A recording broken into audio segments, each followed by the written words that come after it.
Good morning, good afternoon, and good evening to everybody. Thank you for joining us in these sessions that is really has been thought for the communication specialists working in the areas of evaluation, but not only. Basically for everybody that use social media to disseminate reports findings, to talk about M&E, and to talk about the importance of evidence and decision making based on evidence. My name is Patrizia Cocca. I am the Communication and Knowledge Management lead of the Global Evaluation Initiative, or GEI. And the GEI is really a network that is striving and to strengthen national monitoring and evaluation systems around the world. But we also have a very strong component on generating, curating, and sharing knowledge. And Global is one of those events in which we hope to do that at our best. So in this session, we will take a closer look at what polarization is and how it plays out on social media. We are going to also to examine how it affects the ways in which maybe we are not even aware of. And we will discuss practical steps to counter polarization online, particularly drawing your attention into evaluation practices and standards that can help us to create, hopefully, a healthier online space. Since the launch of the GEI that happened in 2020, we always had a social media presence. And like most organizations and brands in the digital age, we see social media as an essential channel for connecting with our audiences. And the social media has played an important role in helping us to achieving our communication goals. It helped us to promote the importance of M&E and the use of evidence in decision making, in sharing lessons learned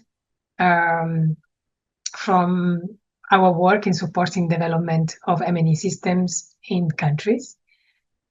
Helped us also promoting learn and knowledge sharing within the M&E community, and foster, in the meantime, collaborations and partnerships, and support the outreach effort for our partners. So there are a lot of very good reasons to use social media. However,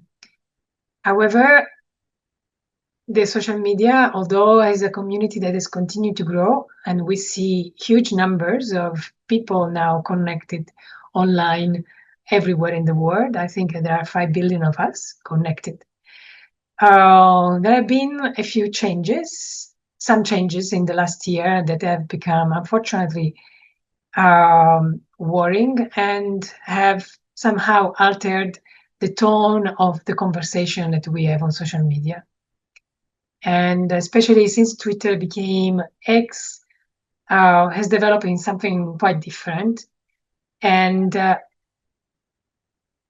we had a couple of reflections on that. On one side, we noticed that X is no longer offering the same level of visibility to the brands that are not exactly promoting controversial, outrageous, or toxic content. And then suddenly organizations like ours are seeing the organic reach dropping, the number of people that see and interact with our content in social media feed is going down. And the only way to boost visibility is by paying, which we were not prepared to do. And so we saw a worsening of the situation, really. So last year we had a conversation with the team, Rosetti, Claudia, part of my team, together with other people, and we really were evaluating if to stay or not on X, if to leave, and what to do. The platform had become a little bit too toxic, and the polarization very, very harsh. So we decided to take a step back and think about what to do. But at the end of the day, we decided to stay. We're exploring still, opening new social media, and honestly, we haven't done that yet for mostly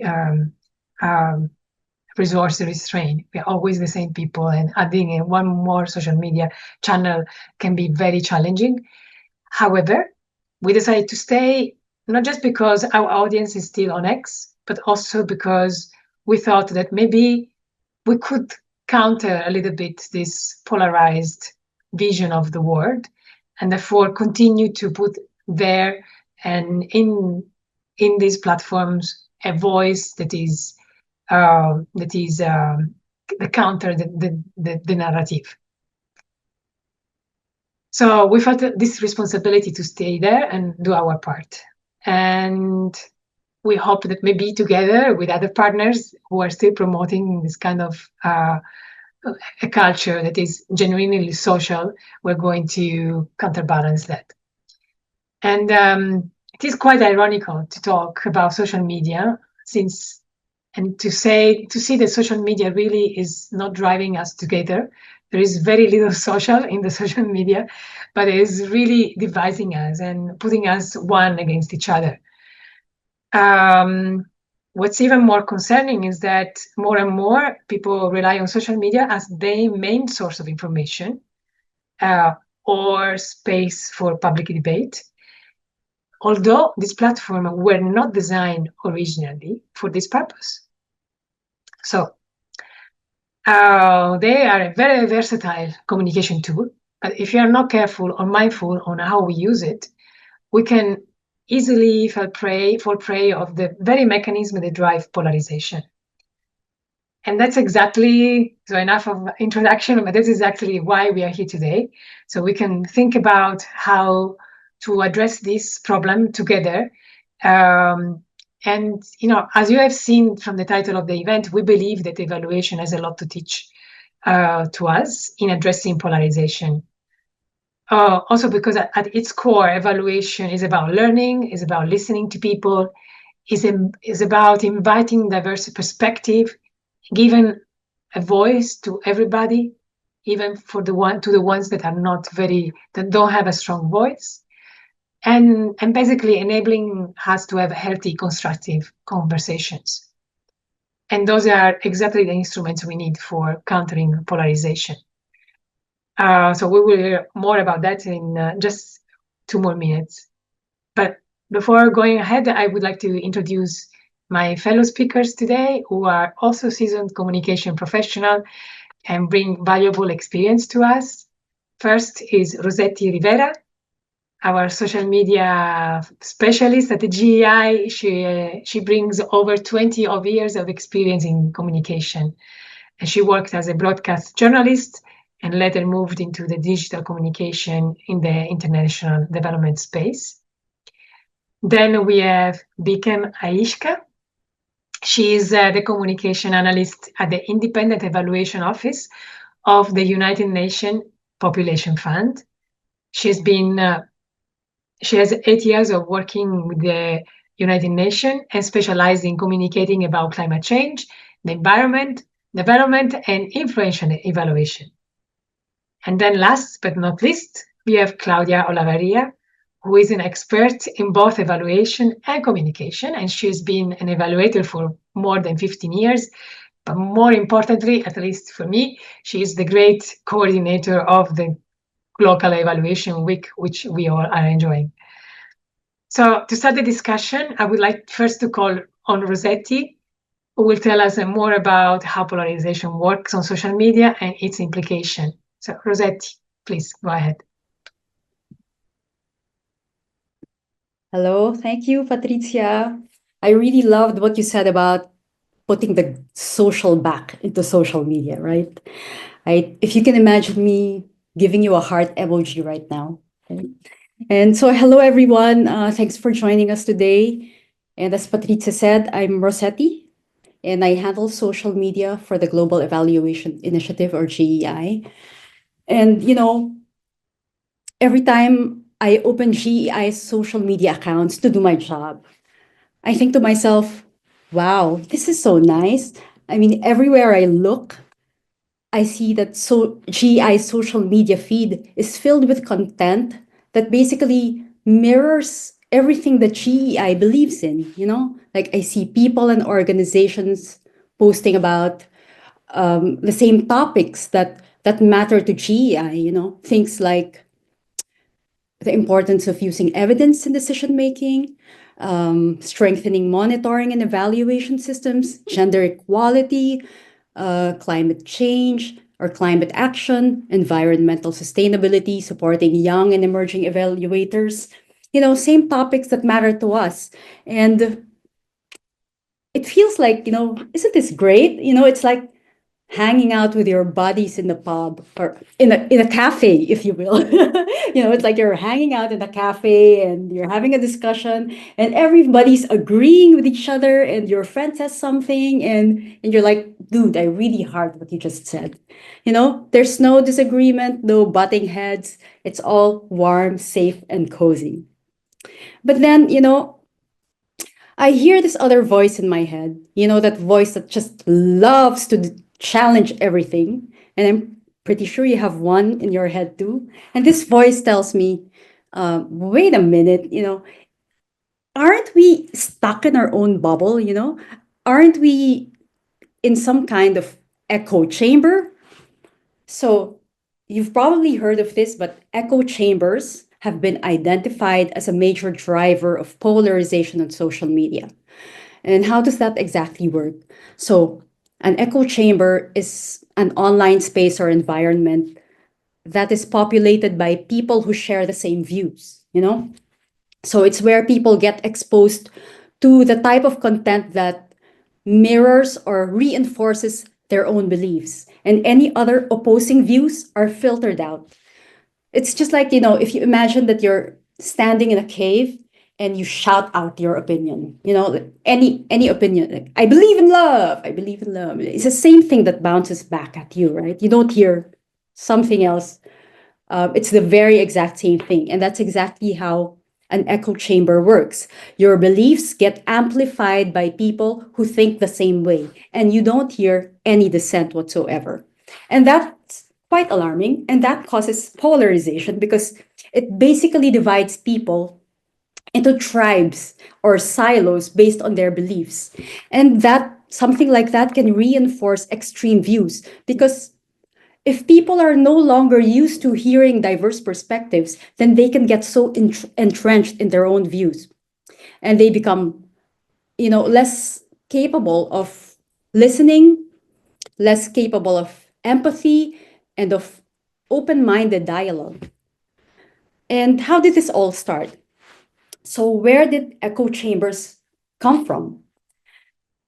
Well, you can point a finger on this big thing that we all call engagement, right? So if you're a social media manager or if you're a user of social media, you've been taught that engagement is a very important thing. It means how many likes and shares and reposts you get each time that you share something on social media. And since social media is basically a way to advertise something or to advertise yourself, then we've developed this kind of obsession with engagement. Yeah, I mean, you can admit it, right? Every time that you post something on your social media channels, I'm pretty sure that every few minutes you want to check how many people liked my post, who shared my post, did my crush see it and repost it, things like that.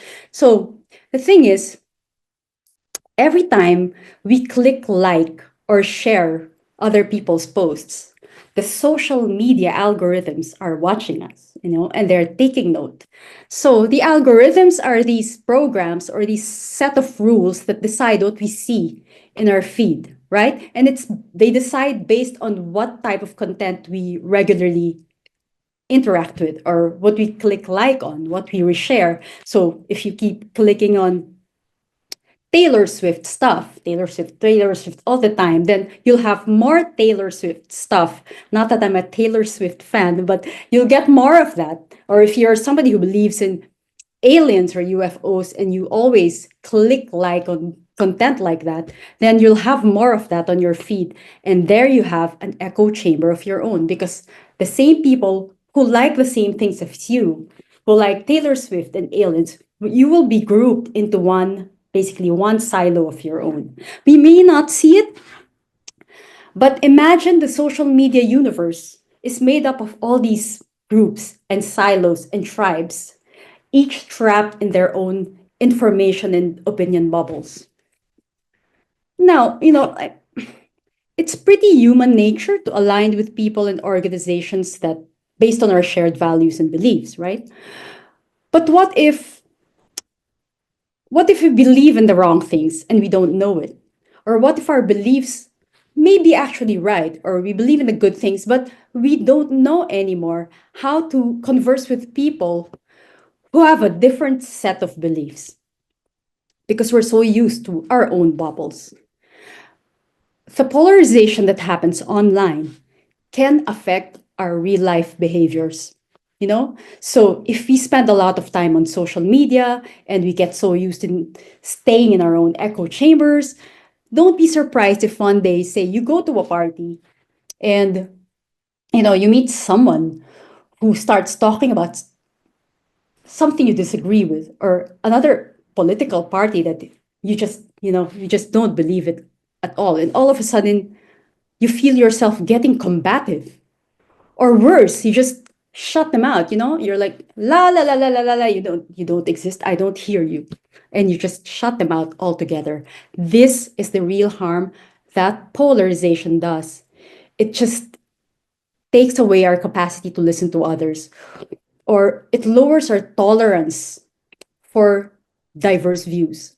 So if all of this is happening because of our obsession with engagement, social media engagement to be specific, should we forget about it altogether? Should we just ditch engagement entirely? Well, one, we can't. It's really not up to us at this point. You see, social media algorithms operate based on engagement because engagement is central to how tech companies make money, right? The more engagement they get, then the more users they have. And then it's like this whole vicious cycle. Then you have more advertising and therefore more revenue. So it's going to be around for God knows how long, because it's just very integral to their business models. And number two, and this I believe in, engagement remains an important mechanism for spreading and amplifying our messages and advocacies online. We still need it. We still need people to help us spread the word. And aside from that, engagement is still an important source of data for evaluating whether our messages are actually getting across, if they're resonating with our audiences. But, and this is the big but that I cannot emphasize hard enough, engagement on social media cannot be the only measure of success. We have to go beyond it to look at the real impact of our communications. So let's just keep in mind that social media is just a tool, a way to invite people to a bigger conversation, not a place for real dialogue. Because as Patrizia said earlier, these platforms are really not built for deep and meaningful exchange. We need to treat social media as just one of the support tools we use to engage with people and organizations, right? And we also need to invest in other online and offline opportunities for connecting with others. So, for example, at GEI, we use social media basically as a gateway, to invite people to spaces where real conversations and learning can happen. We organize and promote webinars. We have local and regional events like Local Evaluation Week, the biannual National Evaluation Capacities or NEC conference, and many more. And we also invite people to connect with the Centers for Learning on Evaluation and Results for or clear centers. These are GI's regional partners in supporting the development of M&E systems around the world.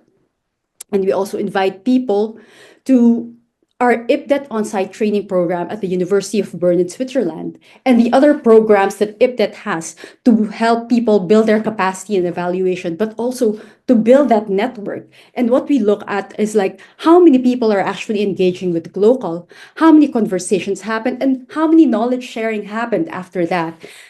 So just to wrap this up, because I'm my time is running out. Let's just keep in mind that social media engagement is important, but it's not the end. It's just a means to an end. So thank you very much for listening. And if there are other social media managers out there, I really would love to hear from you on this topic. And let me know if there's a way we can work together to counter polarization of social media. Thanks again. Thank you, Rosetti. Thank you very much for your intervention. I see a lot of applause, virtual applause coming up for you. So thank you. I think of what you have highlighted, I really like what you said about, despite the social media enable polarization, we can't just ignore it, and is an important source of data for evaluating of how our content resonates with our audience. But we need to look beyond this engagement and the likes and the share and the repost and see what's more. So to talk about that, we turned our gaze to Bikem from UNFPA and the UNFPA Independent Evaluation Office, which would tell us about Eval for Action. It is a long-running campaign by UNFPA and how they measure their campaign's impact. Bikem.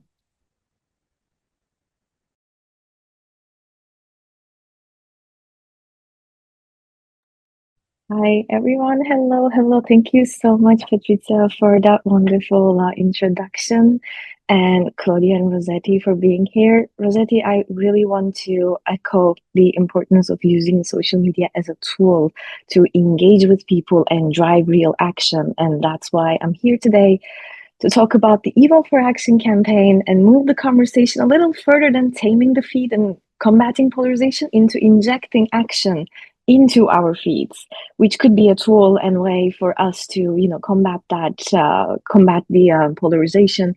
I don't know if you can see my screen all right. Can you give me a thumbs up if everything's okay? Okay, thank you. Just to introduce myself, my name is Bikem Ahiska. Patrizia already mentioned I am working as part of the communications team at the UNFPA Independent Evaluation Office and the Eval for Action campaign since its launch. Let me tell you a little bit about Eval for Action campaign.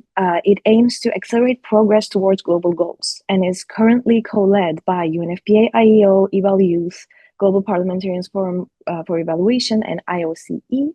I'm not going to go into super detail about Eval for Action. You can learn more about the campaign by visiting evalforaction.org after the session, after you listen to this insightful conversation with all of us.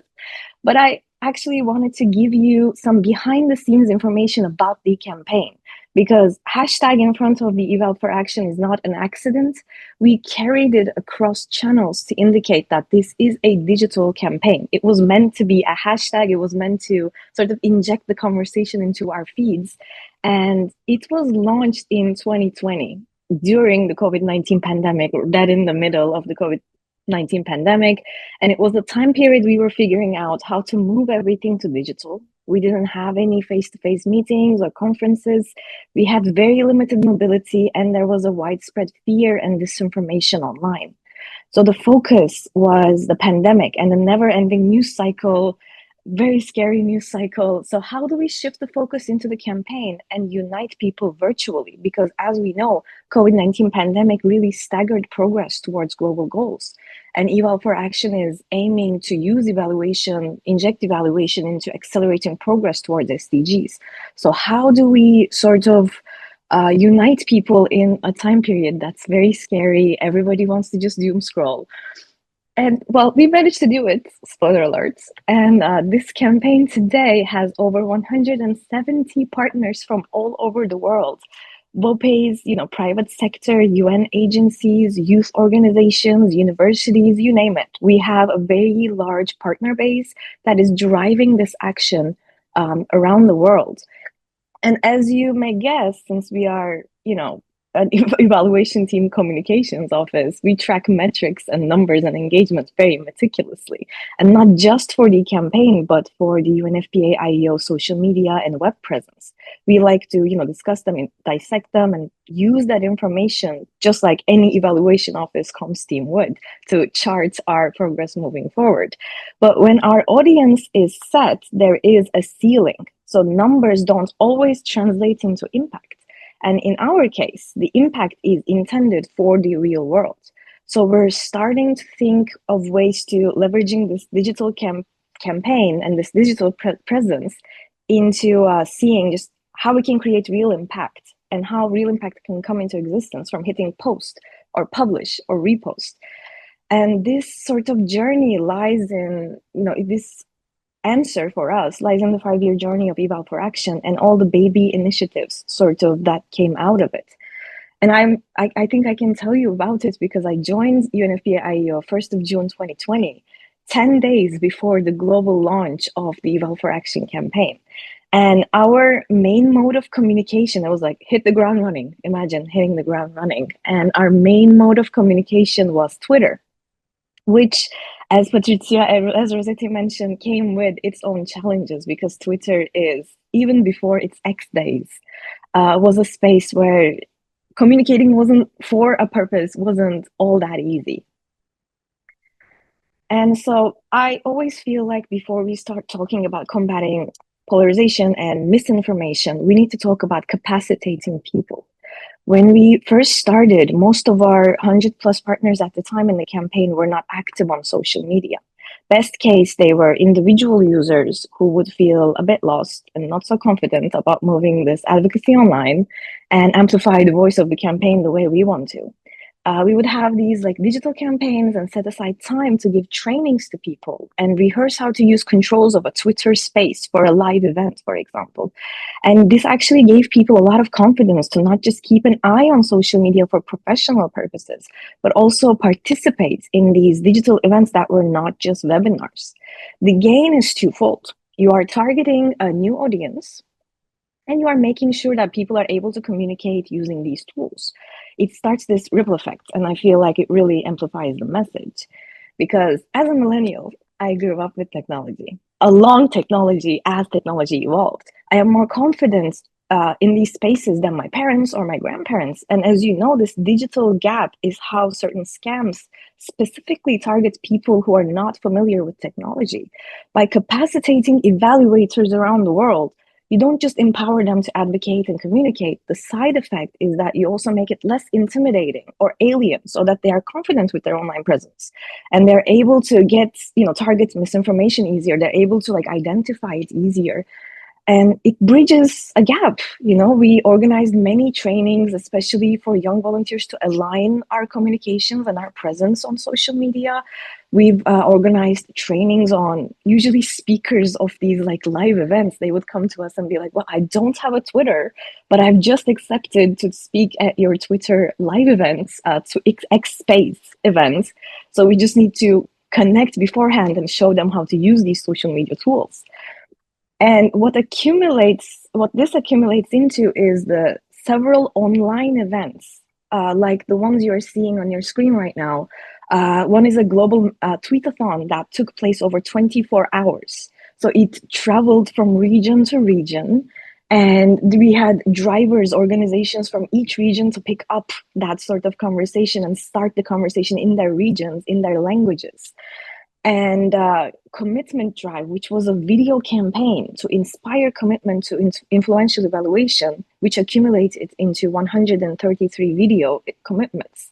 And later on was followed up by the Walk the Talk Drive. It was another video campaign that was all about delivering on the commitment you made previously. Over the past 5 years of its existence, this became a theme for Eval for Action. You need to commit and then deliver. Just because we are a digital campaign, you can't just post and consider the work done. The work needs to translate into real life. And I think one of the best examples I can give about digital campaigns having real life impact is the Youth Evaluation Initiative, which is a flagship stream of the Eval for Action campaign. This was launched in 2022 to urge global evaluation community to commit to engaging young people meaningfully in evaluation processes, and not just as informants, but as equal participants and co-managers of evaluations. So this initiative was endorsed by then UN Youth Envoy and now UN Youth Office over the years. And the Youth Evaluation Manifesto, which is currently available in 6 languages, we are adding Chinese soon, so it will come into 7 languages. It's a call for action to meaningfully engage youth and young evaluators online. And you can sign it online. It's still available. The agencies supporting the manifesto are like, UN offices like ILO, OHCHR, UNDP, UNESCO. We have African Development Bank, Asian Development Bank. We have governments of Costa Rica, India, Kenya, Malawi. We have a lot of stakeholders being part of this campaign, and it's a digital initiative driving action. To me, the most important thing here is that the manifesto and all these signatures, 1,200 signatures today, translated into youth evaluation standards, which is an accountability mechanism that organizations can self-assess. If they made this commitment, they can self-assess and evaluate themselves against this metric and get symbolic titles based on how well they did. These are tailored for 6 stakeholder groups: academia, governments, international organizations, private sector, WOPAs, Evaluate chapters, and youth organizations. So we have different dimensions of these standards, and communication is actually one of them. And like, for example, one of the indicators under financial resources is availability of resources for hiring young and emerging evaluators for evaluations. It's a direct measure of impact. These organizations sit down and evaluate their practices.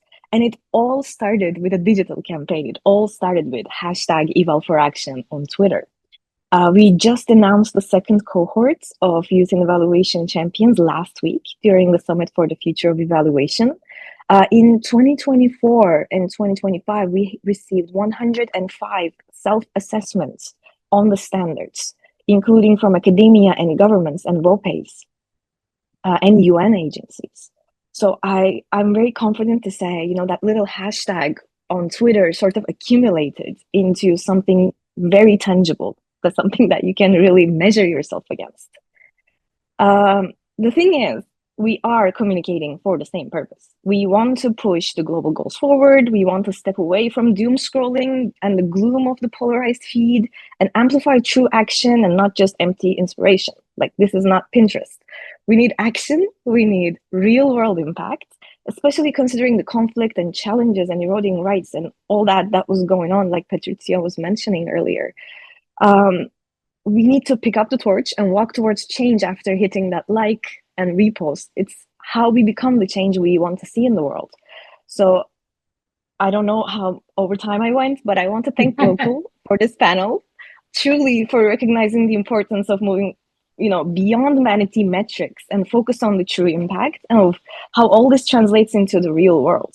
And thank you for featuring Eval Torch across many events. Eval Torch is a symbol to celebrate progress, and Global was very kind in a lot of Global events, a lot of Global organizers picked up the torch to move this forward. If anybody's interested, we would love to we would love for you to reach out to us and amplify each other's messages. And like Patrizia said, formerly Twitter is not the best place to do advocacy anymore, but we're not leaving. We're still there. We are emphasizing LinkedIn these days. We have pivoted most of our communication to LinkedIn, but we are still on X. We are still pushing it forward. Please connect with us on all socials, Eval4action on YouTube to catch up on our events and sign up on newsletters. I've just basically blurted out all my call to action. I hope I didn't overwhelm you guys, but thank you so much. Thank you so much, Bikem. Really extremely insightful. And I really liked what you said about empowering evaluators to be confident in their social media accounts, in the use of social media. And you just made me think something else, that maybe a concerted effort that we can all take together is to create a new presence, a new substantial presence in another social media platform that is emerging now. And then we can collaborate and partners to bring the community there. But that's maybe something to think about, not just for this webinar that we have a few minutes. So I don't want to spend too much time, but very impressive what you did with the Eval4action campaign, and that you reached so many people by just using social media. Really inspiring. Thank you. And now I would like to pass the microphone to Claudia, who can share with us what we can learn and what we can borrow from the evaluation practices and standards, and we can apply to our social media activities to reduce polarization online. Claudia, please.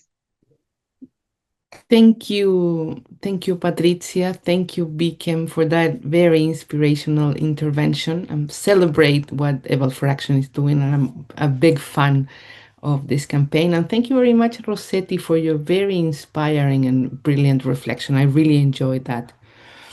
Thank you, everyone, for joining us today for this super relevant conversation. It's one of my own favorites during the Global Evaluation Week this year.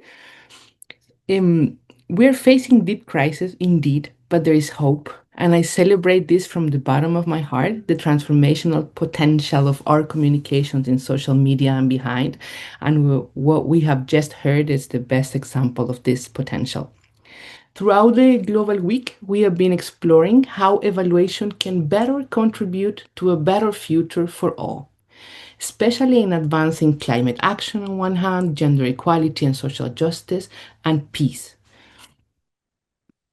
And in that spirit, today's focus on communications, particularly through public platforms, is essential. The way we communicate plays a key role in fostering a peaceful and respectful digital space, and by this, a social climate. As Patrizia was saying, I've had the privilege of working in both evaluation and communication and trying to build bridges among these two. And this is super, super relevant because there's lots of learnings that you can take from one to the other. And I will share with you what me and the communication team have discussed regarding this, and all the credits to Rosetti also for helping us craft this analysis that's very, very interesting. Just give me 1 second, please. Okay.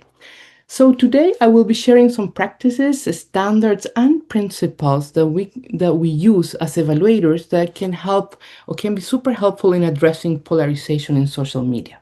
I don't really see these two as separate fields, but two fields that work indissolubly together.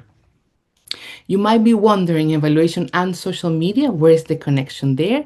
They seem to be worlds apart once we set on our own role, but there are, I assure you, if you look closer, lots of things in common and lots of spaces in which both roles work very close together. For example, both communication and evaluation are fundamentally about communication, understanding and influencing behavior. As evaluators, we want our findings to inform policies and programs to improve people's lives. Social media users often aim to shape opinions, influence behavior, or inspire action on the same line. Another similarity is that evaluation and social media both need to be inclusive to work. When evaluating, we need to capture the diverse perspectives and avoid bias. And we make great efforts as evaluators to make sure different voices are heard, especially those that are underrepresented and that are not always part of these debates. Likewise, in social media platforms, we need to provide a space for everyone to be heard, which is super challenging, but there are strategies and efforts that we can make on that line. As Patrizia and Rosetti emphasized earlier, it needs to live up to being a social platform for real. And this is part of the work we can do, or the contribution we can do.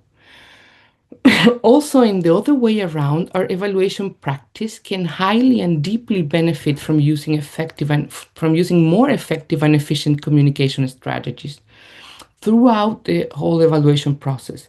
An agile communication strategy plan and related products can make a huge difference in whether our recommendations and the evidence we produce in evaluations is used or not, and by whom.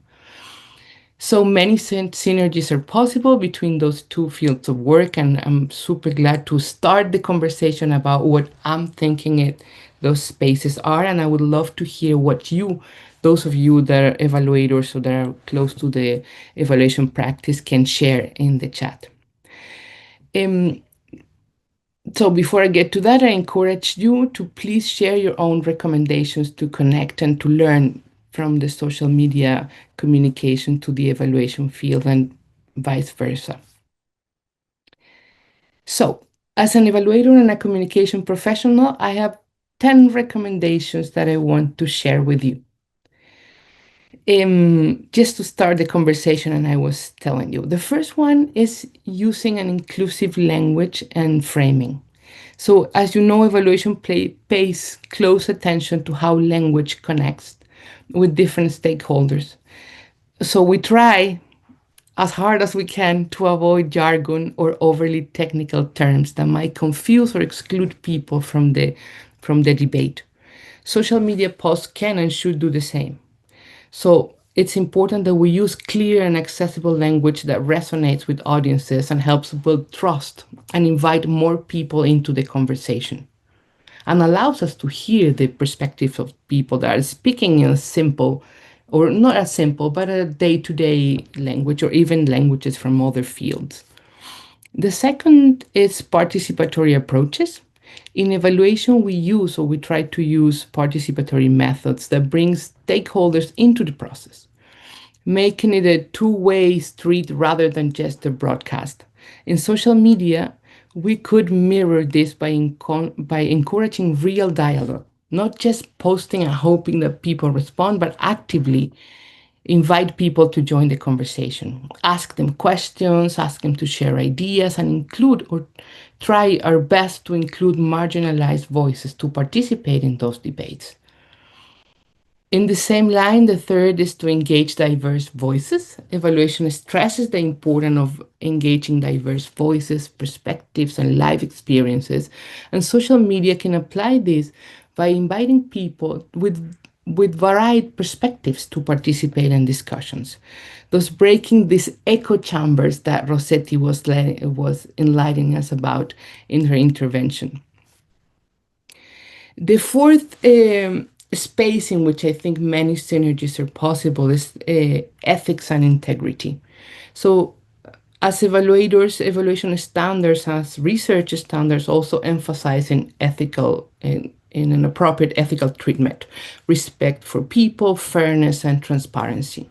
And social media professionals can also draw from this by prioritizing responsible engagement that means avoiding sensationalism, clickbait, or polarizing tactics that might generate clicks but deepen divides. Instead, we can practice truthfulness and building respectful communities. The fifth recommendation would be to keep in mind that evaluation emphasizes using evidence, producing evidence, and using evidence to make its conclusions. So, as evaluation emphasizes using credible evidence to make decisions, social media managers can and should apply this by fact checking, by curating diverse resources, and ensuring that content is always based on accurate information. So ground your post in solid data and diverse perspectives, not just what's trending or likely to get the most likes. There are lots of evaluations of evidence available out there, as we know and as we have seen during the week, so let's use it. Another point is power dynamics awareness. So be mindful always and keep an eye on understanding who is dominating the conversation and whose voices are missing there. We can, from the social media management, make intentional efforts to include underrepresented groups and make sure we get out of this echo chamber and we can hear different perspectives that challenge us to maybe to do things differently.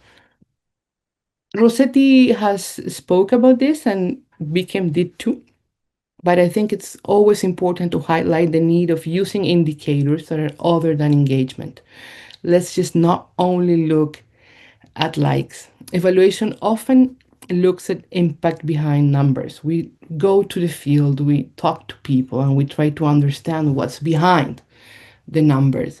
So social media managers can also shift their focus from the likes, which are important as we have discussed here, and behind the shares to measuring other indicators like the constructive sharing of ideas, the inclusion of diverse perspectives, or the quality of the collaboration and the partnerships that we produce along the way, we stimulate or we contribute to along the way, as our colleague Bikem has just demonstrated in her presentation. The eighth recommendation would be to always use system thinking. In evaluation, we try to use a holistic system level approach to understanding those evaluants that we are approaching, to understand the context, to understanding change. And for social media managers and users, it's important to think behind the individual post or the campaigns to consider how their actions influence broader social dynamics and how they're relating to others within these campaigns or conversations that we're initiating. As Rosetti just said, we know there's organizers, there's many people that are discussing the same, that relate to our posts, and we might generate changes in the spaces that we're not even aware of. So let's always keep this more systemic approach to the communications and to how we understand the different phenomena. The ninth recommendation would be learning and adaptation, and this is a very, very important one. As you know, evaluation is all about learning from experience and using these learnings to amend the paths when it's needed, or to highlight, escalate, or spotlight those efforts that could generate learning for others. So social media managers and users can also apply this mindset to constantly improve our own practices, to foster dialogue and help bridge divides. Evaluation relies on gathering feedback to improve, and on social media we can also use analytics and listening tools to understand our audience dynamics and adjust our strategies to encourage more inclusive dialogue. And last but not least, nuanced thinking. The evaluation deals with complex social problems. We try to understand interconnected issues like multidimensional poverty, education, climate change, governance, among many others. These real world problems are never black and white, and their dimensions, factors, and the causal relations that happen there can seem messy. Likewise, social media users can avoid always taking extreme positions like this person is good and this person is evil, and instead we can make efforts to acknowledge complexity in issues and practice curiosity over certainty. Just as evaluation encourages us to ask questions rather than making judgments and jumping to conclusions. So, by making room to nuanced thinking, we can help break the cycle of us versus them thinking, which drives polarization, and advance this bridge building that we were just discussing. This is what I had prepared to share with you. So, I'm super happy to continue the conversation over the questions if there are any. Thank you, Patrizia. Back to you. Thank you very much, Claudia. It's really, really important what you said. Thank you for the 10 points and the 10 tips to apply to communication. I really like this idea of embracing nuanced thinking because, yes, apparently, like the polarization comes from the desire of oversimplifying things. And therefore, we lose the perspective that things are not just black and white. There are many different shades of colors, and therefore we fall into the trap of saying, oh, either is right or wrong. So it's also worth pointing out that using simple, inclusive language in our communication is different from simplifying what we say and how we talk about the issue. And so this is one of the things that we need to remember, that we need to still keep the complexity of the things that we talk about, but talking in a language that everybody can understand, that is accessible. So now I'd like to ask the audience to pose questions. I saw that there is one in the Q&A chat, but maybe if somebody from the audience, since we are not too many, would like to take the microphone and pose a question live, I would really love that. And so raise your hand if you would like to intervene or tell us a little bit more about your experience, if you would like to join the conversation or pose a question live. Give a few seconds to see if somebody would like to do that. In the meantime, I saw a question in the Q&A. Are there any frameworks that can be recommended for organization to weigh the ethical consideration of supporting various digital channels through their continued presence and use on them? It's a very important question. But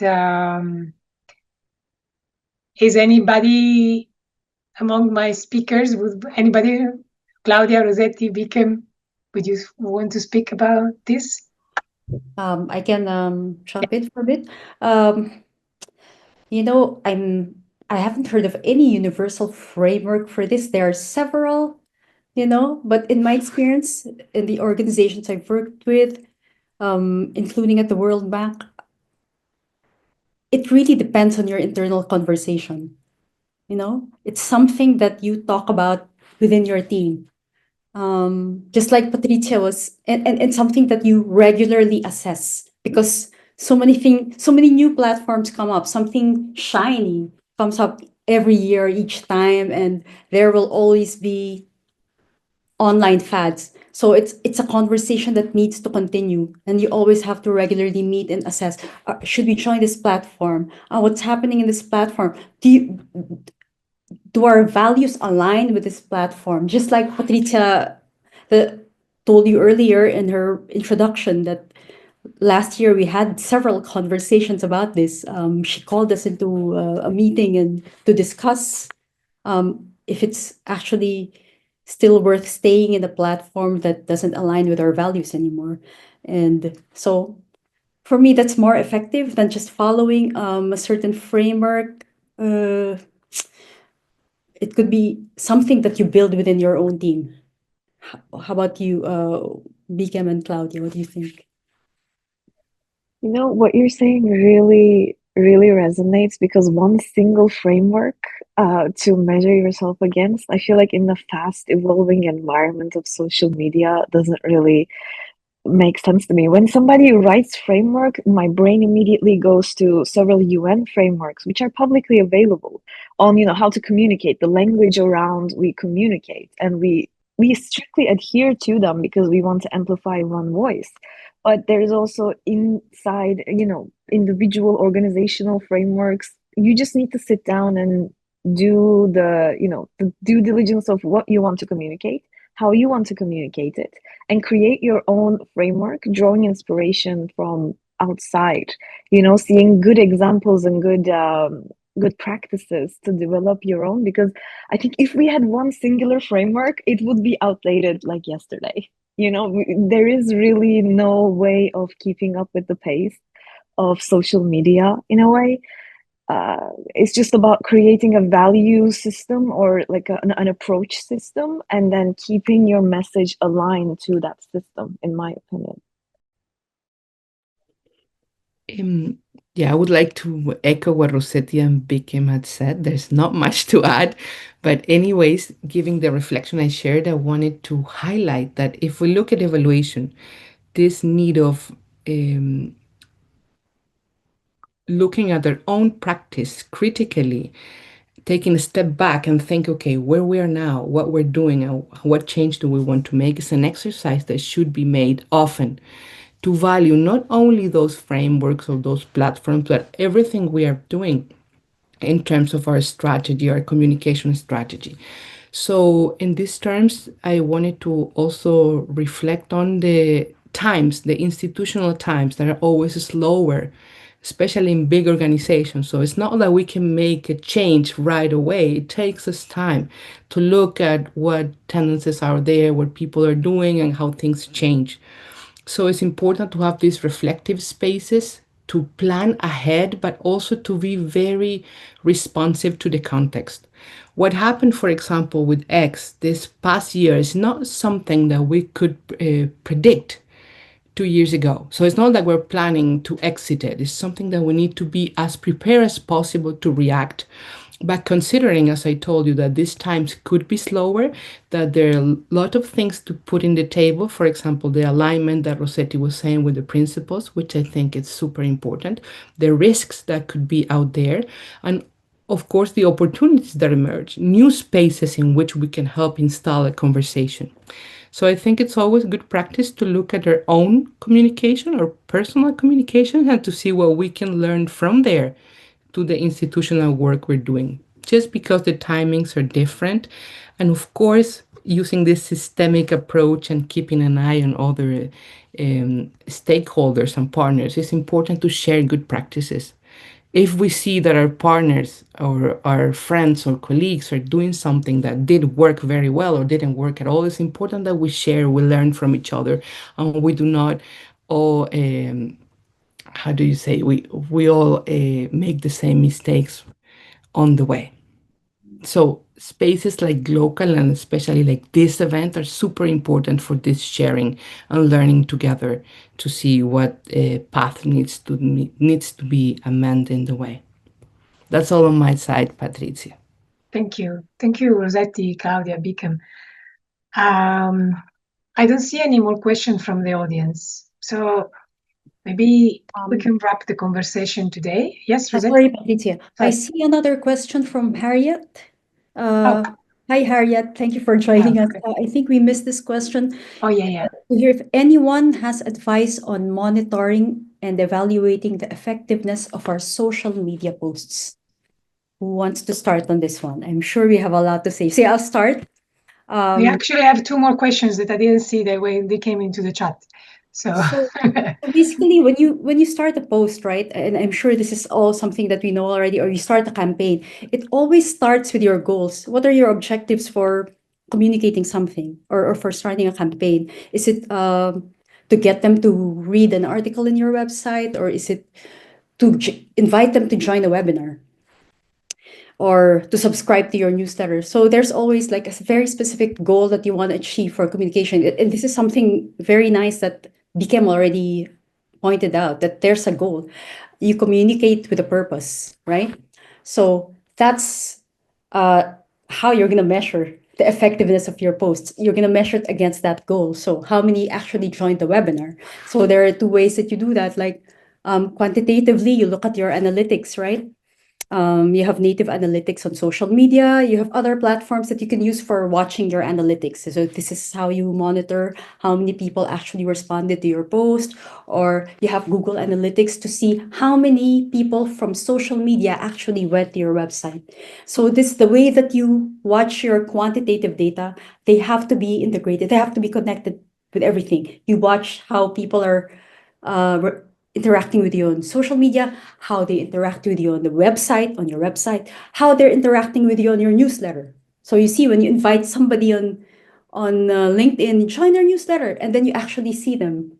Oh, they actually subscribe to the newsletter. You have to be tracking this 360 degrees, and that's how you see how beside just like engagement, but actually impact, like they're actually taking action based on your invitation. Then there's also the qualitative way that you can look at how effective it is, like how many people are commenting, for example, and how many diverse views are being represented, or the quality with which they actually interact with a question that you posted, or like in local, like how many actually were inspired to organize an event, and how many insights and knowledge were shared after that event, things like that. So that's it for me. I turn it over to Bikem and Claudia.